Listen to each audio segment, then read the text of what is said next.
안녕하세요. 저는 지금 남편과 이혼 소송 중인 30대 여자입니다.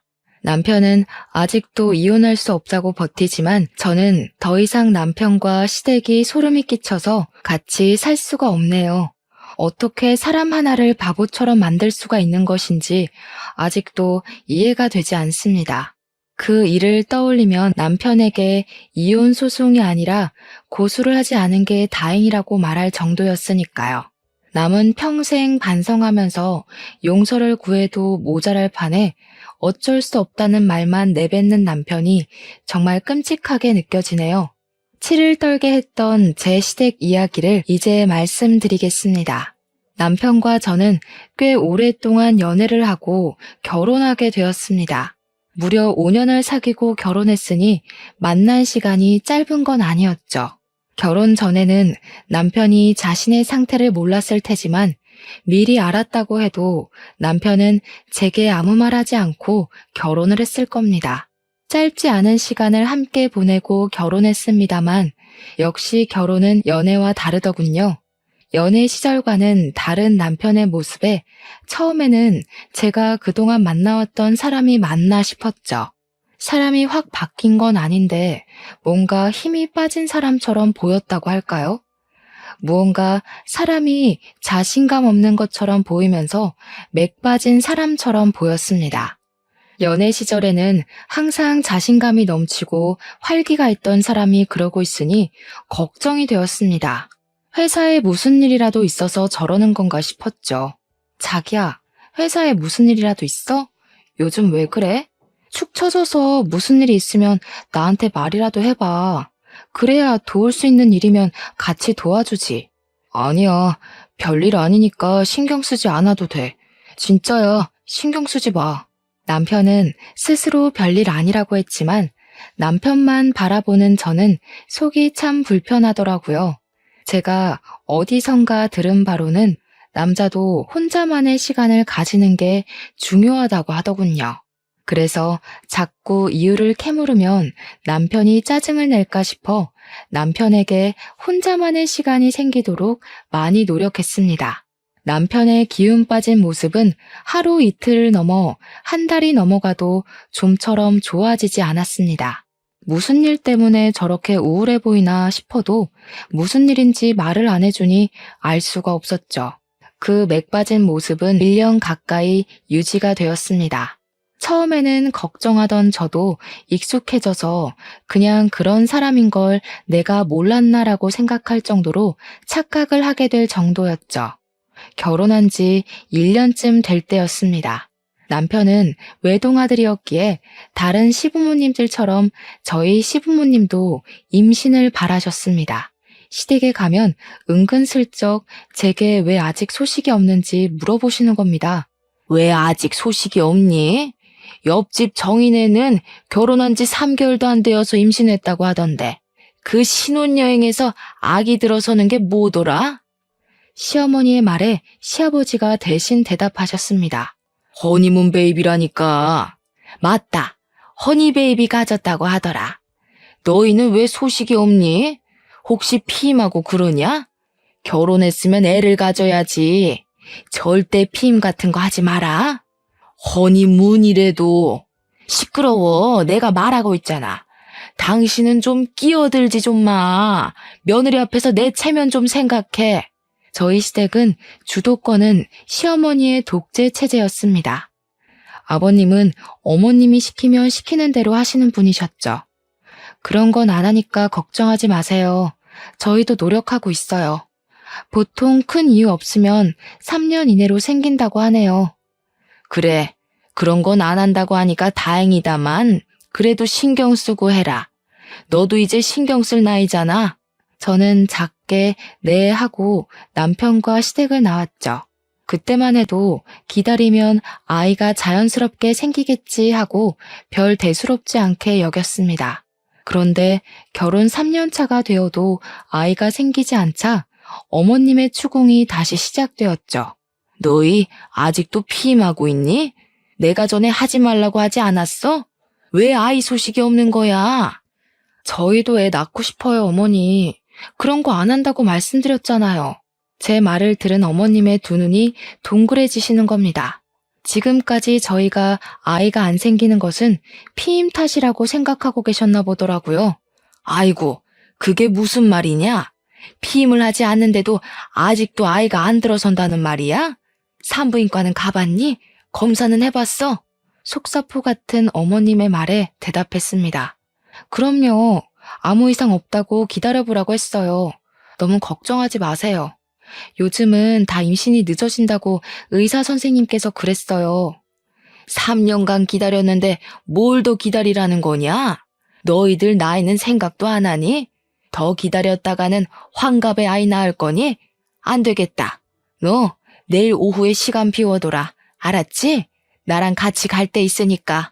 제가 안 된다고 말해봤자 그게 어머님 귀에 들어올 리가 없었죠.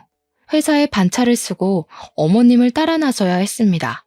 어머님이 저를 데리고 간 곳은 허름한 건물에 있는 한의원이었습니다. 연식이 느껴지는 한의원 안에서는 젊은 여자들이 앉아서 기다리고 있더라고요. 여기가 그렇게 명이라고 하더라. 너 내 친구 양순이 알지? 왜 결혼식에서 내가 인사시켜줬잖아. 걔네 며느리도 여기서 침 맞고 바로 임신이 됐다고 하더라고. 저는 아무 대답 없이 고개만 끄덕였습니다. 오랜 기다림 끝에 나이 지긋해 백발이 성성한 한의사 선생님과 마주하게 되었습니다. 노인처럼 보이시는 한의사 선생님이 손목을 진맥하고 배에 혈자리를 눌러보았습니다. 결혼한 지 3년이나 되었는데 아이가 없어요? 며느님은 배도 따뜻하고 금방 아이가 들어설 것 같은데 아드님도 같이 데려와 보시지 그러세요. 요즘은 불임 원인이 남자들도 상당히 많이 늘어서요. 지금 누구 아들을 병신 취급하는 겁니까? 내 아들은 멀쩡하다고요. 한의사의 말에 어머님이 소리를 꽥 내지르시는 겁니다. 그렇게 소리를 지르고는 아직 진료 중인 저를 끌고 밖으로 나오셨습니다. 누구를 지금 고자 취급을 하는 거야? 저 영감탱이가. 너 내일 시간 다시 빼놔라. 나랑 다른 병원 갈 테니까. 알았니? 저는 어머님께 네 하고 짧게 대답을 했습니다. 아들 한번 데려오라는 말이 그렇게 기겁하는 일이었을까요? 어머님의 성격을 알고 있으니 내심 서운하면서도 아무 말 하지 못하겠더라고요. 한마디 잘못했다가 달달 볶일 생각을 하니 그냥 네네 하면서 어머님의 비위를 맞춰주는 게 좋다고 생각했죠. 한동안 어머님의 손에 이끌려 산부인과 병원을 더 돌아야만 했습니다. 마지막으로 난임 전문병원에 들러 나팔관 조영술이라는 시술을 받아야 했죠. 나팔관 양쪽도 정상적이시고 생리주기도 정확하고 자궁내막 두께도 좋고 근종 같은 것도 없이 깨끗하니 더 기다려보는 게 어떨까요? 며느님은 아주 건강합니다.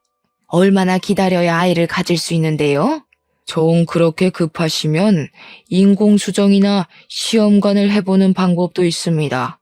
아드님과 같이 한번 병원에 들리시죠. 요즘은 남자들 불임도 많아서. 어머님은 알았다고 하면서 다시 병원을 나오셨습니다. 이렇게 임신에 적극적이시면서 왜 아들이 정상적이지 않다는 말만 나오면 격하게 반응을 하시는지 알 수 없었습니다. 어머님의 그 모습이 은근히 속상했죠. 꼭 제게 문제가 있다는 뜻으로 보였으니까요. 어머님은 여러 명의 의사들에게 제가 지극히 정상이라는 말을 듣고서야 병원 투어를 멈추셨죠. 제가 정상이라는 말을 듣고도 어머님은 임신에 더욱 적극적으로 나오셨습니다. 몸에 좋다는 음식은 다 해먹이기 시작했죠. 보약이며 보양식이며 안 먹은 게 없을 정도였습니다. 그런 어머님의 정성에도 5년 넘게 저희에게 아이는 찾아오지 않았죠. 기다리기가 지쳤는지 어머님이 저희에게 먼저 시험관을 하는 게 어떻겠냐고 말하셨습니다.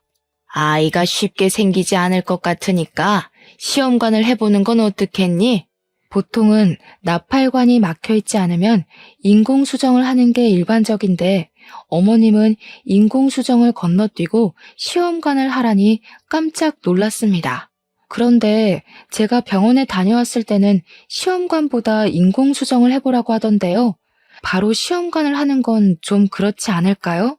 너는 하나는 알고 둘은 모르는구나. 어차피 인공수정을 하든 시험관을 하든 호르몬 주사를 맞는 건 똑같아. 그런데 뭐하러 인공수정하고 시험관을 또 하니? 그냥 처음부터 시험관을 하는 게 낫지. 그건 그런데요. 비용 차이가 엄청나잖아요. 인공수정은 정말 얼마 안 들어요. 돈 걱정하지 말고 시험관부터 해라. 다 너 생각해서 하는 말이야. 이럴 때는 어른 말 듣는 거야. 어머님의 성격을 잘 알고 있었으니 더는 토를 달지 않기로 했죠. 어차피 인공수정이 실패하면 시험관을 해야 하는 건 맞는 말이었으니까요. 시험관을 하는 일은 정말 쉬운 일이 아니었습니다. 호르몬 주사를 맞는 것도 그랬지만 3일에 한 번 정도는 병원에 가서 난소에 있는 난자가 얼마나 컸는지 봐야 했기 때문이었죠. 그래도 아기를 갖기 위해서는 어쩔 수가 없었습니다. 저도 제 친구들처럼 아이를 낳아 남편과 알콩달콩 살고 싶었습니다. 아이만 가질 수 있다면 이런 고생쯤은 아무것도 아니라고 생각했죠. 어느새 시간은 흘러서 배란 채취일이 되었습니다. 신선한 정자를 난자에 넣기 위해서는 남편이 병원에 직접 방문하는 게 가장 좋은 방법이었죠. 어머님은 제 병원 스케줄을 하나하나 직접 관리를 하셨기에 그날도 병원에서 나오면서 어머님께 전화를 했습니다. 어머니, 난자 채취일에는 남편과 같이 오라고 하네요. 신선한 정자를 채취해야 한다고요. 너는 회사 다니는 사람 거기까지 불러내야겠니? 내가 알아보니 정자를 집에서 채취해가는 것도 가능하다고 하는구나. 그러니까 병원에서 주는 통 받아서 집으로 가져와라. 몸보신해야 건강한 난자가 나오지. 정말 어머님께서는 모르시는 게 없었습니다. 어머님의 말을 반신반의하며 병원에 남편이 같이 오지 못할 것 같다고 말했습니다. 그랬더니 정말 작은 보온통 같은 것을 주는 겁니다. 직원 말로는 그냥 줄 수는 없고 특별한 사유가 있을 경우에만 지급해준다고 하면서 몇 번의 확인 절차를 거친 후에 통을 주었습니다. 그러면서 될 수 있으면 신선한 상태에서 받아오라고 하더라고요. 저는 그것을 받아서 어머님 댁으로 향했습니다. 어머님 댁을 가니 이번에도 상다리가 부러지게 음식을 차려놓고 기다리고 계셨습니다. 마침 남편도 퇴근해서 왔고 오랜만에 진수성찬이라 남편과 저는 참 허겁지겁 먹었네요. 식사를 끝냈더니 아직 초저녁인데도 잠이 솔솔 오기 시작하는 겁니다. 내일이면 지겨운 호르몬 주사도 끝이라는 생각을 해서인지 꾸벅꾸벅 졸기 시작했고 남편도 일하느라 졸리다며 같이 남편 방에 들어가 잤습니다. 그렇게 8시간을 내리 잤더니 어찌나 개운하던지 몸이 찌푸둥했지만 정신은 참 맑아지더라고요. 그런데 남편도 저랑 같이 일어난 줄 알았는데 책상 위에 놓여져 있던 통을 보니 이미 그게 받아져 있더라고요. 남편이 아침에 시간이 없을 것 같아서 새벽에 미리 받아놓았다고 말하면서 아침을 먹자마자 급하게 출근을 했습니다. 아침 일찍 난자를 채취해야 했기에 저도 그 통을 들고 예약해둔 병원에 아침 일찍 방문했죠. 난자를 채취하고 바로 정자를 난자에 삽입해서 체외 수정을 해서 배아를 만든다고 하는 겁니다. 보통은 3일 뒤에 다시 와서 제 자궁 속에 집어넣기만 하면 된다고 하니 마음이 설레더군요. 아직 배아들이 제 몸속에 들어가지도 않았지만 벌써 마음은 엄마가 된 느낌이었습니다. 난자는 12개가 나오고 건강한 상급 난자는 8개가 나왔다고 의사 선생님이 오셔서 말씀하셨습니다.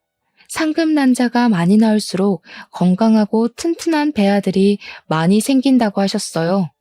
저는 3일 뒤에 남편과 같이 병원에 내원해서 건강한 배아 2개를 자궁에 넣어 심게 되었습니다. 선생님은 건강한 배아가 3개나 더 있다고 하시면서 냉동을 할 거냐고 물어보더라고요. 남은 배아는 냉동해 드릴까요? 추가로 돈이 들기는 하지만 냉동을 해두시면 다음에는 난자 채취하지 않고 바로 이식만 하실 수 있어요. 호르몬 주사를 맞아야 하는 번거로움이 없다고 하기에 저는 당연히 그렇게 하겠다고 했습니다. 네, 해주세요. 임신 확인은 언제 하게 되는 건가요? 11일 후에 오셔서 피검사 하시면 임신 여부를 확인하실 수 있습니다. 11일 후면 임신 여부를 알 수 있다니 마음이 싱숭생숭해졌습니다. 뱃속에는 이미 아이가 있지만 무사히 아이들이 자궁 내벽에 착상해야 임신되는 것이었죠. 그 기간이 정말 기다려졌습니다. 배아 사진이라고 제 손에 쥐어주는데 동글동글한 세포 분열 중인 배아가 2개가 찍혀 있더군요. 너무 신기하고 저 덩어리들이 제 뱃속에서 아기가 된다니 믿을 수 없었죠. 한참을 쳐다보았죠. 이식 후 2시간 동안 안정을 위해 침대에 누워있다가 집으로 돌아갈 수 있었습니다. 집으로 돌아오는 길에 소식을 기다렸을 어머님께 전화를 드렸습니다. 어머님, 지금 이식 끝내고 집으로 돌아가는 길이에요. 2개 이식 끝냈고요. 3개는 냉동을 해두고 왔어요. 11일 후에 피검사하면 임신인지 알 수 있대요. 그래? 아유, 잘했다. 그런데 왜 너희 집으로 가니? 우리 집으로 와라. 이제부터가 진짜 시작이야. 몸 조심하고 잘 먹고 해야 아이가 잘 붙어 있지. 그리고 너 회사에 전화해서 당분간 쉰다고 해라. 꼼짝 않고 누워 있어야 착상이 잘 된다고 하더구나. 우리 집으로 와서 푹 쉬다가 임신되면 그때 출근해. 임신이 되면 출근하라는 소리에 깜짝 놀랐습니다. 오늘 하루도 팀장님께 사정해서 받은 월차였거든요. 네? 그게 무슨 말씀이세요? 당분간 쉬라뇨. 어머니, 그럼 저 회사에서 잘려요. 병원에서 이식 후에 몇 시간 동안만 휴식 취하면 가벼운 일상생활은 가능하다고 했어요. 걱정하지 마세요. 내가 다 알아봤다. 내가 아는 김씨 며느리도 일주일간 누워 있었더니 한 번에 임신이 성공했다는구나. 잔말하지 말고 우리 집으로 와. 어머님은 무조건 시댁으로 오라고 명령하며 전화를 끊어버리셨습니다. 그 성격을 누가 막을 수가 있을까요? 집으로 향하던 차를 돌려 시댁으로 향하게 되었습니다. 어머님이 말린다고 출근을 안 할 수는 없는 노릇이니 식사를 하면서 괜찮다고 안심을 시켜드려야 했습니다. 어머님, 너무 걱정하지 마세요. 병원에서도 일상생활은 가능하다고 했어요. 출근해도 괜찮을 거예요. 제 업무가 무거운 짐 들거나 돌아다니는 일도 아니고 사무실에 가만히 앉아서 컴퓨터를 하는 일이잖아요. 그러다가 아이가 아래로 흘러내리기라도 하면 어쩌려고? 앉아있는 것도 1~2시간이지. 종일 그렇게 일하고 출퇴근은 또 버스 타고 올 거 아니야. 그런 건 생각 안 하니? 그런 건 일상생활 범주에 끼잖아요. 괜찮을 거예요. 어머님은 저를 향해 화를 내셨어요. 예, 그러다가 애가 잘못되기라도 하면 어쩌려고 그러는 거니? 한 번에 철석같이 붙어야 그 고생을 안 하지. 설마 너 그 고생을 또 하고 싶어서 그러니? 그렇다고 일을 그만둘 수는 없잖아요. 아이를 낳는다면 앞으로 돈이 많이 필요할 텐데요. 아무 일 없을 테니까 너무 걱정하지 마세요. 제 말에 어머님은 못마땅한 표정을 지으셨습니다. 하지만 어쩌겠어요. 요즘 시대에 아이 하나를 키우려고 해도 돈이 많이 드는걸요. 불안해도 일을 해야 했습니다. 겨우 어머님을 설득하고 그날은 저녁만 먹고 집으로 돌아갈 수 있었습니다. 임신 결과를 기다리는 11일 동안 살얼음판을 걷듯 조심해서 다녔습니다. 혹시라도 뱃속의 아이가 미끄러지지는 않을까 싶어서죠. 아직은 착상도 되지 않은 세포 덩어리에 불과하지만 마음은 이미 임신을 했다고 생각해서일까요? 모든 것이 조심스럽고 먹는 것 하나도 신경 쓰게 되더라고요. 그 2주가 안 되는 시간이 얼마나 길게 느껴지던지 빨리 피검사를 하고 아이를 가졌다는 소식을 기다렸습니다. 드디어 11일에 아주 긴 시간이 지나고 남편과 병원을 내원하게 되었습니다. 팔뚝에서 피를 뽑고 잠시 기다리자 검사 결과가 나왔다고 진료실 안으로 들어오라고 하더라고요. 그 순간 얼마나 떨리고 설레던지 조심히 의사 선생님 앞으로 가서 마주 앉았습니다. 수치가 낮네요. 임신이 안 되셨어요. 다음 월경을 시작하시고 검사 후 다시 날짜를 잡아야 할 것 같네요. 임신이 안 됐다는 소리에 실망감이 밀려왔습니다. 기대를 많이 했거든요. 제 실망한 얼굴을 보았는지 의사 선생님께서 저를 위로해 주더군요. 너무 실망하지 마세요. 아직 건강한 배아 3개나 냉동해 두었잖아요. 다음에 3개 한꺼번에 넣어봅시다. 어깨가 축 처져 병원에서 나오는데 임신이 안 됐다는 것도 그렇지만 어머님께 한 소리 들을 생각하니 눈앞이 막막해지더라고요. 그래도 알려드려야지 어쩌겠어요. 저보다 더 많이 손주를 기다리셨으니까요.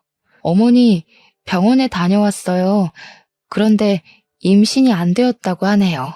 어머님은 한참이나 핸드폰 너머로 아무 말이 없으셨어요. 당연히 한 소리 들을 줄 알고 잔뜩 긴장하고 있었는데 말이죠. 안 됐으면 어쩔 수 없지. 다음에는 언제 이식 가능하다고 하니? 그 냉동인가? 그거 할 수 있다고 했지? 이미 안 된 건 잊어버리고 빨리 다음 이식 준비해라. 딱 그 말만 하시고 전화를 끊으시더라고요. 그때는 얼마나 감사하던지 어머님도 저만큼 실망하셨을 테지만 내색하지 않으셨죠. 집으로 돌아가는 길에 남편은 아무 말이 없었습니다. 제가 말을 걸어도 뚝뚝 끊어지는 단답형 말뿐이었죠. 처음에는 실망이 너무 커서 그러나 생각했습니다. 그런데 며칠이 지나도 그의 기분은 쉽게 나아지지 않는 겁니다. 예전처럼 또 말을 잘하지 않는 남편의 모습에 저도 점점 지쳐만 갔습니다.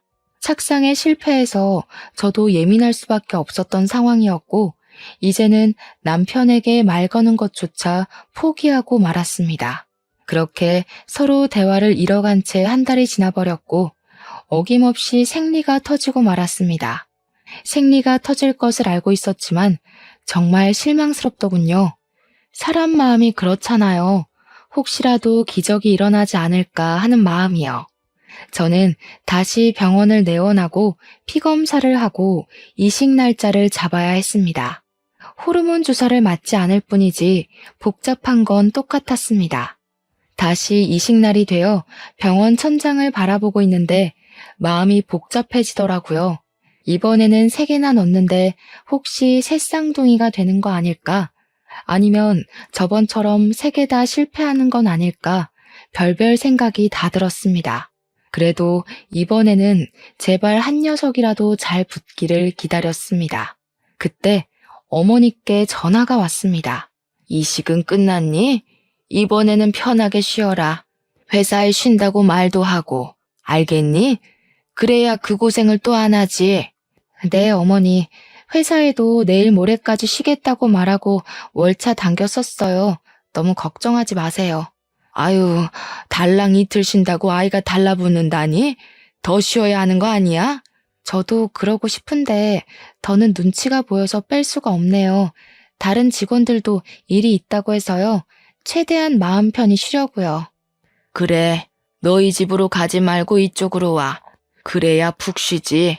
친딸처럼 챙겨주시는 마음에 감동했습니다. 하나하나 신경 써서 챙겨주는 게 어렵잖아요. 어머님은 이부자리 하나, 먹는 것 하나까지 신경 써서 챙겨주셨지만 이번에도 임신이 되지 않았습니다. 2번째 시험관마저 실패를 하니 마음이 뒤숭숭해졌습니다.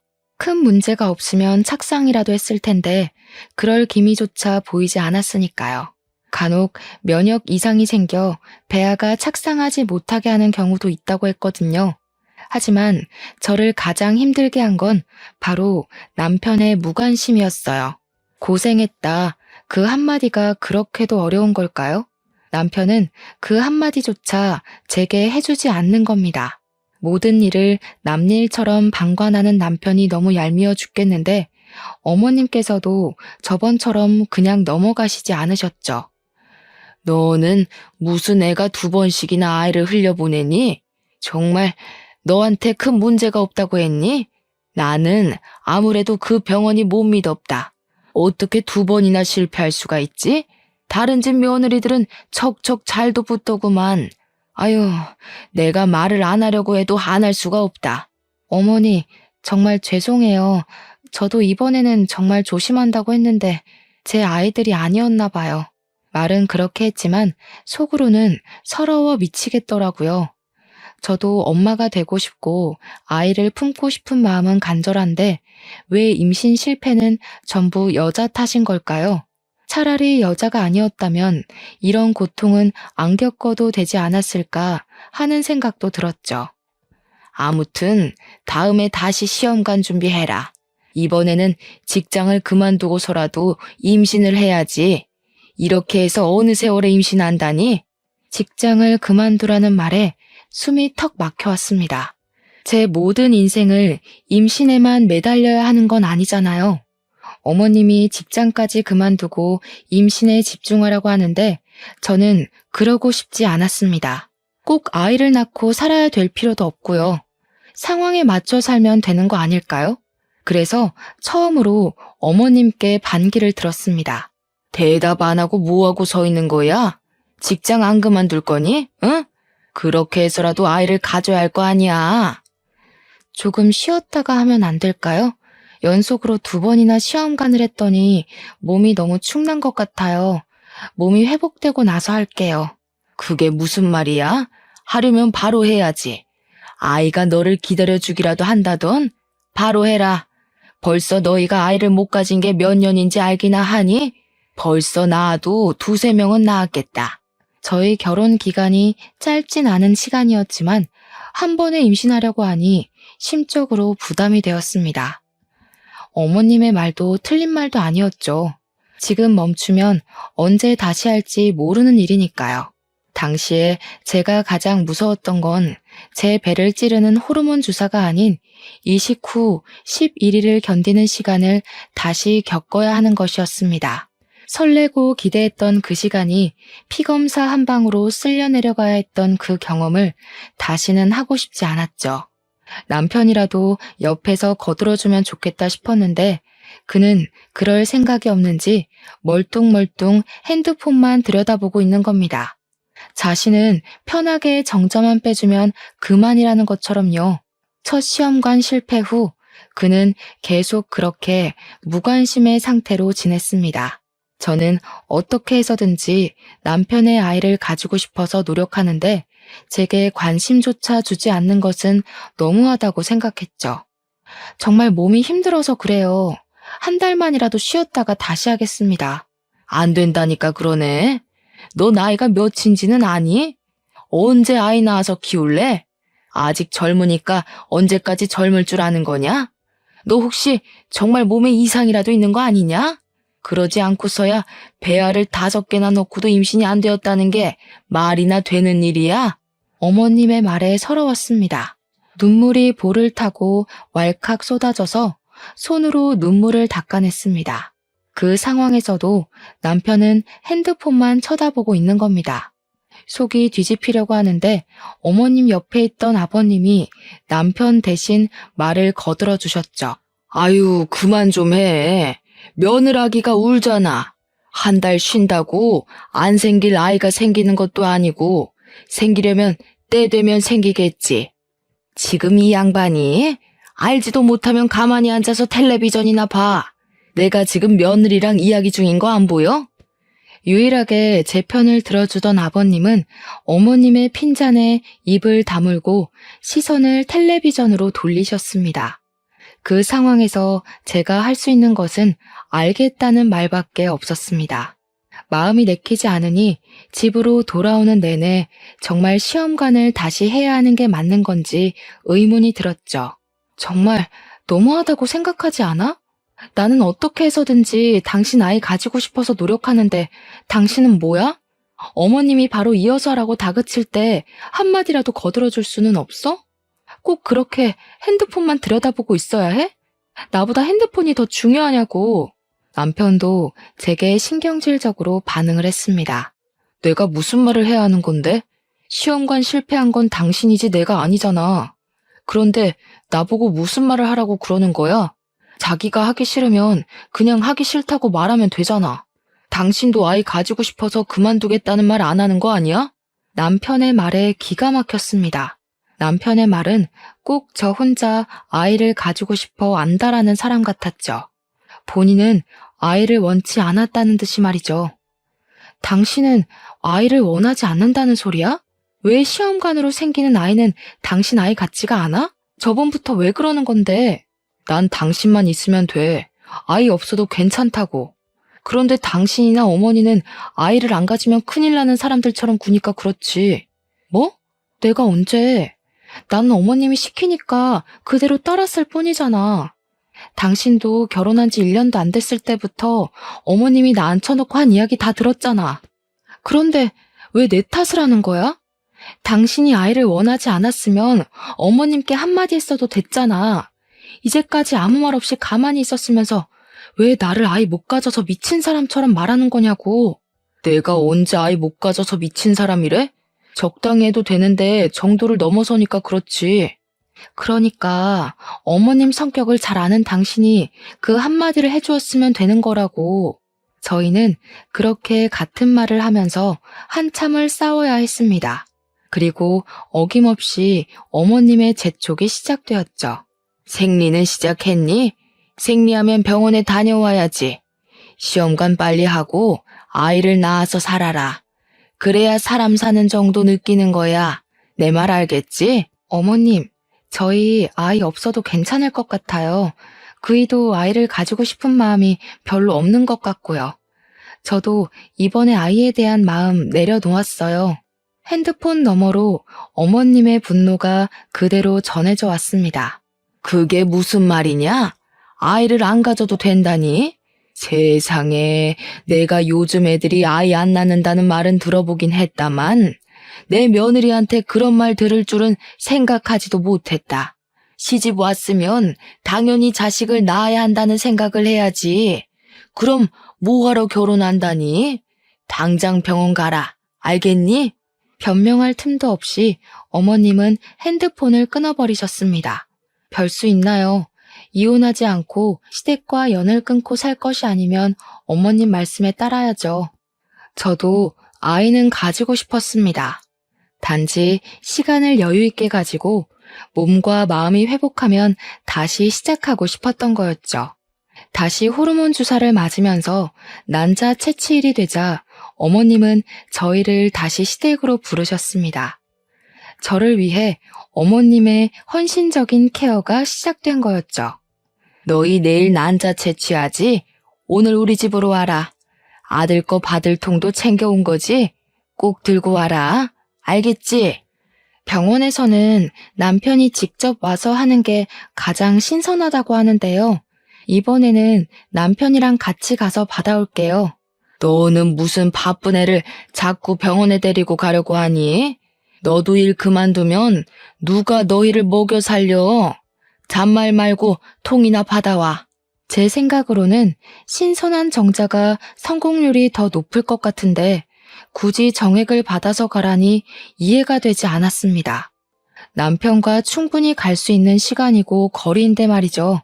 그런 의문을 품고 저희는 시댁으로 향했습니다. 어머님은 저를 위해 다시 상다리가 부러지게 음식을 차려주셨습니다. 너무 감사했죠. 이번에는 꼭 착상에 성공해서 어머님께 손주를 안겨드리고 싶었습니다. 그런데 저녁을 먹고 나니 졸음이 밀려들었습니다.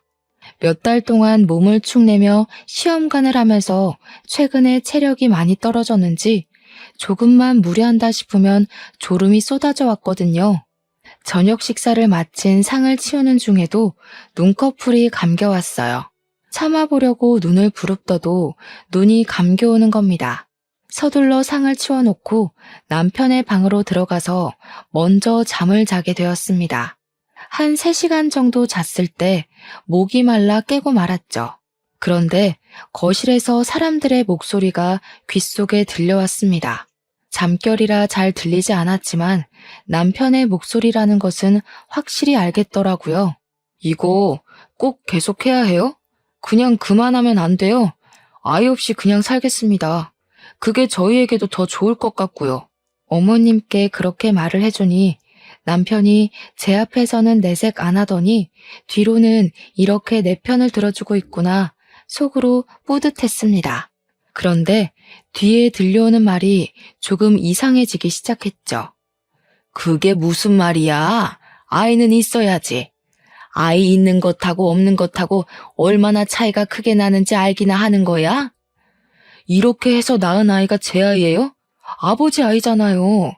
저 사람 속여 낳아도 제 아이가 아니라 제 동생이 태어나는 거라고요. 제 아내 몸에서 낳은 동생을 보면서 어떻게 평생 살라는 말이에요? 시끄러워. 그렇게 해서라도 아이를 낳아야 고자라는 소리를 안 듣지. 아휴, 난 부끄러워서 어디 가서 말도 못하고. 아이 하나만 떡하니 낳아봐라. 아무도 네가 그 무엇이냐, 무정자증이라는 거 아무도 모를 거다. 순간 제 귀를 의심했어요. 남편의 아이가 아니라 아버님의 아이라니. 거기다 남편이 무정자증이라는 말은 처음 듣는 말이었죠. 화가 머리끝까지 치밀어 오르자 밀려 들어오는 잠도 확 깨버리는 겁니다.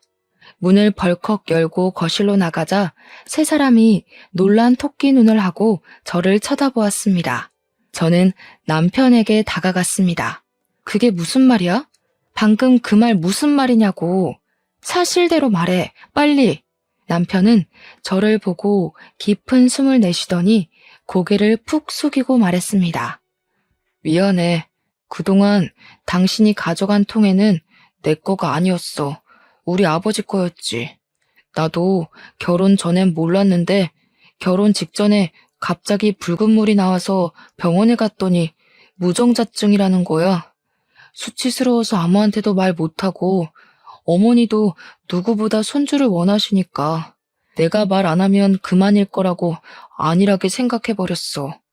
일이 이렇게 커질 줄 나도 몰랐어. 여보, 정말 미안해.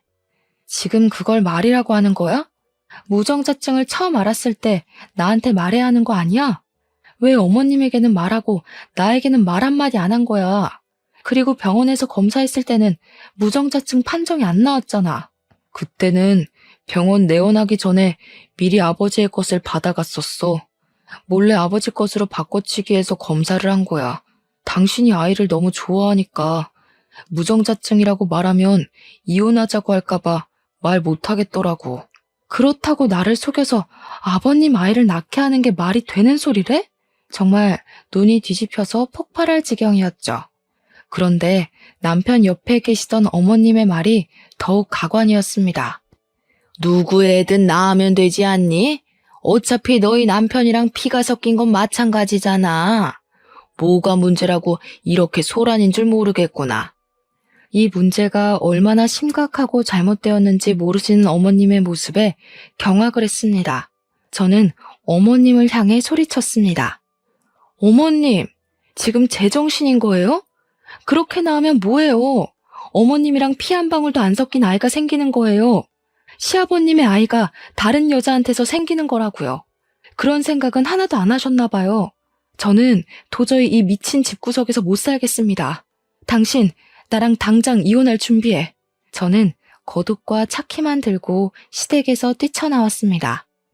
차를 운전해서 친정으로 향했죠. 가는 내내 이 어이없는 상황에 눈물이 흘러내렸습니다. 사랑했던 남편과 믿었던 시댁이 저 몰래 이런 끔찍한 짓을 꾸몄을 거라고 상상도 못했습니다. 임신이라도 했더라면 그 아이는 누구의 아이라고 해야 하는 걸까요?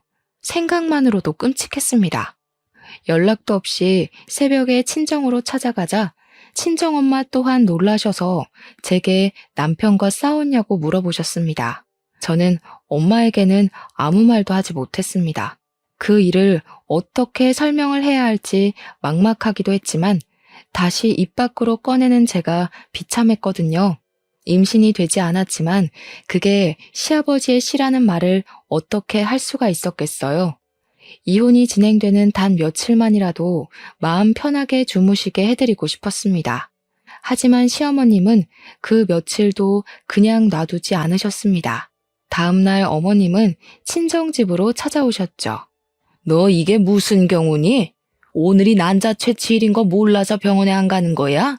다시 한 달을 기다려야 한다는 거 몰라서 이러는 거야? 네 남편 알면 어떻고 네 시아버지 알면 어떠니? 나는 그런 거 아무 상관도 안 한다. 너도 내 아들 좋아하고 같이 살 요량이면 그냥 순순히 받아들여라. 옆에서 잠자코 듣고 있던 엄마가 얼굴을 찌푸렸습니다. 이게 무슨 말이야? 누구의 아이를 어쩌고 저째? 네 시아버지 아이가 왜 나오는 거야? 제가 지난번에 했던 시험관 배아가 남편의 정자를 넣은 게 아니고 시아버지의 정자를 넣은 거였대요. 남편이 무정자증이라서 저를 속이고 시아버지 아이를 가지게 하려고 했어요. 친정엄마는 제 말이 끝나자마자 시어머니의 멱살을 잡으셨습니다. 우리의 말이 사실이에요? 아니, 지금 남의 딸한테 뭐 하는 짓인 거예요? 지금 사돈 딸은 우리 집안 며느리예요. 저희 집에 며느리로 들어왔으면 집안의 대를 이으라고 말하는 게 그렇게 이상한 겁니까? 제 아들이 정자가 없으니 시아버지 정자라도 받아서 대를 이어야죠. 당신 나가. 당장 내 집에서 나가. 아무리 그렇다고 해도 사람이 할 짓이 있고 아닌 게 있는 겁니다. 물어봐도 거절할 판에 속이고 그런 일을 저질렀으면 최소한 잘못했다고 말해야지. 고소하기 전에 빨리 꺼져요. 어머님은 한참을 엄마를 노려보시더니 뒤돌아가셨습니다. 너는 그런 일이 있었으면 엄마한테 당장 말을 해야지. 말도 안 하고 뭐 하고 있었던 거야? 최서방 당장 불러라. 내가 가만두나 봐. 엄마의 전화를 받은 남편이 헐레벌떡 친정으로 달려왔습니다. 엄마는 남편이 현관으로 들어서자마자 다가가셔서 뺨을 세게 내리치셨습니다. 금수만도 못한 놈. 자네는 엄마가 시킨다고 다 하는 모양이지? 그게 무슨 짓인지 알면서 입 꼭 다물고 뭐 하는 짓인가? 딸한테 이야기를 들어보니 아이를 그렇게 바라지도 않았던 모양이던데. 그러면 처음부터 사실대로 말하고 그냥 둘이 살면 되지. 원하지도 않은 아이 낳게 해서 뭘 어쩌려고. 내 딸 데려갈 때는 손끝에 물 한 방울 안 묻히게 할 것처럼 굴더니 이게 무슨 짓이야? 남편은 엄마 앞에 무릎을 꿇고 빌기 시작했습니다. 정말 죄송합니다, 장모님. 처음부터 그럴 생각은 없었습니다. 저도 아내한테 말할 자신이 없어서 어머니께 말한 건데 그렇게 해서라도 아이가 있어야 사람답게 사는 거라고 하셔서 저도 첫 시험관이 끝나고서야 잘못되었다는 것을 깨달았습니다. 다 제 잘못입니다, 장모님. 제발 용서해 주세요. 그딴 변명 다 필요 없네. 뭐? 늦게 깨달아? 처음부터 알았어야지. 이혼 서류는 내가 다 준비해놨으니까 자네는 서류에 사인만 하면 되네. 당장 내 딸이랑 이혼하게. 안 됩니다, 장모님. 저는 이제 정말 아내뿐입니다. 제가 무정자증인 걸 알았으니 그냥 둘이 살아도 되는 거 아닌가요? 왜 이혼을 해야 합니까? 미쳤냐? 내가 고자랑 살게? 이 일이 있기 전에는 사랑이라도 있어서 살았겠지만 당신이 한 짓을 봐. 정이 안 떨어지겠어? 지금은 당신 얼굴만 봐도 소름이 돋고 구역질이 나. 남편을 향해 소리를 꽥 질렀습니다. 제발 자기야. 나는 당신 없으면 살 수 없어. 당신도 알잖아. 나는 이제 당신뿐이야. 한 번만 용서해줘. 다시는 이런 일 없게 할게. 당신이 원한다면 우리 집이랑 연도 끊을 수 있어. 착각하지 마. 난 당신 어머님이 싫은 게 아니라 나한테 한마디도 안 했던 당신한테 실망한 거야. 내가 시험관에 실패했을 때 따뜻하게 한마디라도 건네주었어? 그 고통은 온전히 나 혼자 견뎌야 했잖아. 최소한이라도 안타까워하고 위로라도 해줬어야 하는 거 아니야? 그리고 시험관에 성공해서 아이라도 낳았다 치자. 그럼 당신은? 아빠 노릇은 잘했을까? 당연히 안 했겠지. 남편은 아무 말 못하고 그 자리에 서 있었습니다. 당신이 이혼을 계속 거부한다면 어쩔 수 없이 우리는 소송으로 가야겠네. 송장 보낼 테니까 가서 기다려. 현관 밖으로 남편을 밀어내고 문을 쾅 닫아버렸습니다. 어떻게 끝까지 저렇게 뻔뻔하게 나올 수가 있죠? 그런 끔찍한 짓을 제게 저질러 놓고 아무 일 아니다는 듯이 구는 시댁 식구들 얼굴을 다시는 보기 싫었습니다. 제게는 시험관에 실패한 것이 하늘이 내려준 천운이나 다름이 없었죠. 힘들게 낳는다고 쳐도 시아버지의 아이를 보며 어떻게 평생을 살 수가 있었겠어요. 결국에는 아이를 원망하고 미워하게 되었을 겁니다. 저를 모두 속이고 만든 아이였으니까요. 저의 지속적인 이혼 요구에 남편은 계속 이혼을 거부하는 겁니다. 남편과 빨리 이혼하고 관계를 끊어내고 싶었지만 합의 이혼을 거절하니 어쩔 수 없이 지금은 변호사를 선임해서 이혼 소송을 진행 중입니다. 남편과는 이혼을 해서 헤어진다고 쳐도 제 마음에는 이미 커다란 트라우마가 남아버렸습니다. 잠도 수시로 깨고 한동안 술을 먹지 않으면 잠이 들지 못할 정도였죠. 지금은 신경정신과를 다니면서 상담도 하고 약도 꾸준히 먹은 덕분에 차차 좋아지고 있어요. 아직도 그 일을 생각하면 어이가 없어서 답답한 마음에 익명의 힘을 빌려 이곳에 글을 적게 되었네요. 이렇게 글을 적어 올리면 꽉 막힌 속이 조금은 시원해질까 싶어서 말이죠. 요즘에 난임 부부가 많다고 하잖아요. 일부러 아이를 안 가지고 둘이서만 사는 부부도 많이 늘어나고요. 그런데 왜 시어머니는 제게 시아버지 아이까지 낳아가면서 아이를 키우게 하려는지 이해가 되지 않았어요. 아들이 고자라는 게 그렇게도 싫었던 것일까요? 제 친구 말로는 어머님이 아들이 몸에 이상이 있다는 것을 인정하고 받아들이지 못해서 그런 일이 생긴 것 같다며 말하더라고요. 저도 곰곰이 생각해보면 납득할 만한 이유가 그것밖에 없더라고요. 시어머니는 항상 다른 사람의 말보단 자신의 말이 옳고 바르다고 생각했으니까요. 제 사연을 보면서 어떤 생각을 하셨을지 모르겠네요. 일단 저는 저와 같은 사연은 없었으면 좋겠네요. 자식만이 자신을 평가하는 잣대는 아니잖아요. 이 세상에는 각자의 모습대로 사는 많은 사람이 있으니까요.